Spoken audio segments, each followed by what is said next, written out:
ಸ್ಪಷ್ಟವಾಗಿ ಹೇಳಿದ್ದೀನಿ.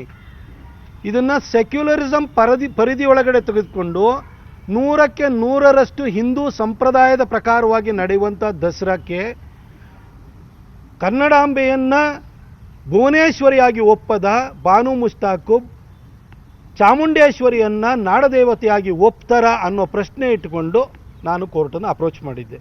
ಹಾಗಾಗಿ ಇವತ್ತು ಅವರು ಸೆಕ್ಯುಲರಿಸಮ್ ಅನ್ನೋದು ತಂದಿದ್ದಾರಲ್ಲ, ಅದಕ್ಕೋಸ್ಕರ ನಾನು ಈ ಪ್ರಶ್ನೆಯನ್ನು ಇಡೀ ಸಮಾಜಕ್ಕೆ ನಾನು ಕೇಳ್ತೀನಿ. ಯಾಕೆಂದರೆ ಏನೇ ಕಾಂಗ್ರೆಸ್ ಅವ್ರಿಗೆ ಕೇಳಿದ್ರು ಕೂಡ ಅವರು ಓಲೈಸುವಂತಹ ಒಂದು ರಾಜಕಾರಣದಲ್ಲಿರೋದ್ರಿಂದ ಅವ್ರಿಗೆ ಕಿವಿಗೆ ಯಾವುದೂ ಬೀಳಲ್ಲ.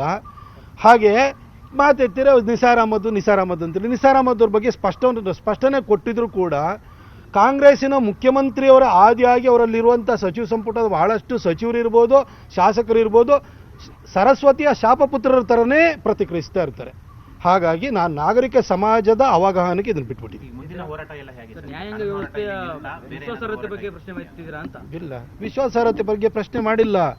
ಕೋರ್ಟಲ್ಲಿ ಒಂದು ತಿಳ್ಕೊಳ್ಳಿ ನೀವು, ಮುನ್ಸಿಫ್ ಕೋರ್ಟ್ ಇರುತ್ತೆ, ಸಿವಿಲ್ ಕೋರ್ಟ್ ಇರುತ್ತೆ, ಸೆಷನ್ ಕೋರ್ಟ್ ಇರುತ್ತೆ, ಹೈಕೋರ್ಟ್ ಇರುತ್ತೆ, ಸುಪ್ರೀಂ ಕೋರ್ಟ್ ಇರುತ್ತೆ. ನ್ಯಾಯ ವ್ಯವಸ್ಥೆಯಲ್ಲೂ ಕೂಡ ಕೆಳಗಿನ ಹಂತದವ್ರಿಗೆ ಇಲ್ಲಿವರೆಗೂ ಇದೆ. ನ್ಯಾಯ ವ್ಯವಸ್ಥೆ ಮೇಲ್ಗಡೆವರೆಗೂ ಕೂಡ ಸುಪ್ರೀಂ ಕೋರ್ಟಲ್ಲಿ ಹೋದ್ರೂ ಕೂಡ ಅಲ್ಲಿ 7 ಜಡ್ಜ್ಗಳದ್ದು ಬೆಂಚ್ ಬೇಕಾ, ಅದಕ್ಕಿಂತ ಹೆಚ್ಚು ಜಡ್ಜ್ಗಳ ಬೆಂಚ್ ಬೇಕಾ, ಈ ರೀತಿ ವಿಸ್ತೃತವಾದ ಬೆಂಚ್ಗಳಲ್ಲೂ ಕೂಡ ಪರಾಮರ್ಶನೆ ಮಾಡೋವಂಥದ್ದಿದೆ. ಇಲ್ಲಿ ನಾನು ಒಂದು ಪ್ರಶ್ನೆಯನ್ನು ಸೆಕ್ಯುಲರಿಸಮ್ ಅನ್ನೋದನ್ನು ಇಟ್ಕೊಂಡು ಇದಕ್ಕೆ ಅವಕಾಶವನ್ನು ಕೊಡಲಾಗಿದೆಯಲ್ಲ, ಹಾಗಾಗಿ ಈ ಒಂದು ನಮ್ಮ PILಗಳನ್ನು ಡಿಸ್ಮಿಸ್ ಮಾಡಲಾಗಿದೆಯಲ್ಲ, ಹಾಗಾಗಿ ನಾನು ಕೂಡ ಅಭಿವ್ಯಕ್ತಿ ಸ್ವಾತಂತ್ರ್ಯವನ್ನು ಸದ್ಬಳಕೆಯನ್ನು ಮಾಡಿಕೊಂಡು ಕೋರ್ಟು ಸಂವಿಧಾನ ಕೊಟ್ಟಿರುವಂಥ ಅಭಿವ್ಯಕ್ತಿ ಸ್ವಾತಂತ್ರ್ಯವನ್ನು ನಾನು ಇಲ್ಲಿ ಸದ್ವಿನಿಯೋಗವನ್ನು ಮಾಡಿಕೊಂಡು ನಾನು ನಾಗರಿಕ ಸಮಾಜಕ್ಕೆ ಹಾಗೂ ನಿಮ್ಮ ಮುಖಾಂತರವಾಗಿ ಎಲ್ಲರನ್ನೂ ಕೇಳಲಿಕ್ಕೆ ಬಯಸ್ತಾ ಇದ್ದೀನಿ. ಆಮೇಲೆ ಒಂದು ಮಾತು ಹೇಳ್ತೀನಿ ನಿಮ್ಮಲ್ಲಿ. ನಮ್ಮಲ್ಲಿ ದಾಸರ ಪದ ಇದೆ, ಗುದ್ದಾಡಿದರೆ ಗಂಧದ ಜೊತೆ ಗುದ್ದಾಡಬೇಕು ಅಂತ, ಮೈಗೆ ಸುಗಂಧ ಆದರೂ ಅಂಟುಕೊಳ್ಳುತ್ತೆ ಅಂತ, ಹಂದಿಗಳ ಜೊತೆ ಗುದ್ದಾಡಬೇಡಿ ಅಂತ ಹೇಳ್ತೀರಿ, ಆಯಿತಾ? ಕೆಲವ್ರದ್ದು ಬಾಯೋ ಬತ್ಲ ಮನೇನೋ ಅಂತ ನಮಗೆ ಅನುಮಾನ ಕಾಡುತ್ತೆ. ಅಂಥವ್ರ ಬಗ್ಗೆ ಎಲ್ಲ ಬಿಟ್ಬಿಡಿ.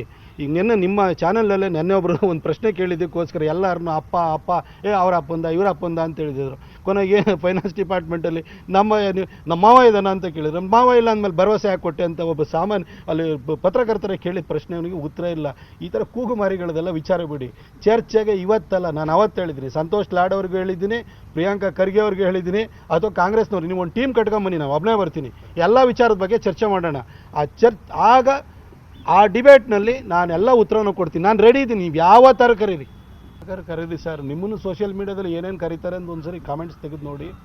ನಿಮ್ಮನ್ನು ಏನೇನು ಕರೀತಾರೆ ಅಂತ ಹೇಳಿದ್ರೆ ನೀವು ಮುಖ ಮುಚ್ಕೊಂಡು ಓಡಾಡಬೇಕಾಗುತ್ತೆ. ಆ ಥರ ಕಾಮೆಂಟ್ಸ್ ನಿಮಗಿರುತ್ತೆ. ದಯವಿಟ್ಟು ಇದೆಲ್ಲ ಬಿಟ್ಬಿಡಿ. ನೀವೊಂದು ರಾಜ್ಯದ ಗುರುತರ ಸ್ಥಾನದಲ್ಲಿರುವಂಥವ್ರು, ನಿಮಗೆ ನೀವು ಕಾನೂನು ಪದವೀಧರರು, ಆ ಮೂಡಾಕಿ 14 ಸೈಟನ್ನು ಟೋಪಿ ಹಾಕಿದಿರಿ ಅಂತ ಗೊತ್ತಿದ್ರೂ ಕೂಡ ಇಲ್ಲಿ ಬಂದು ಬಡಾಯಿ ಕೊಚ್ಚಕ್ಕೆಲ್ಲ ಬರಬೇಡಿ. ಅವೆಲ್ಲ ಮನೆ ಒಳಗಡೆ ಇಟ್ಕೊಬೇಡಿ ಅಷ್ಟೇ. ಸರ್, ಹಿಂದೂಗಳಲ್ಲಿ ಅಸಮಾನತೆ ಇದೆ, ಅದಕ್ಕೆ ಮತಾಂತರವಾಗ್ತಿದ್ದಾರೆ ಅಂತ ಸಿದ್ದರಾಮಯ್ಯ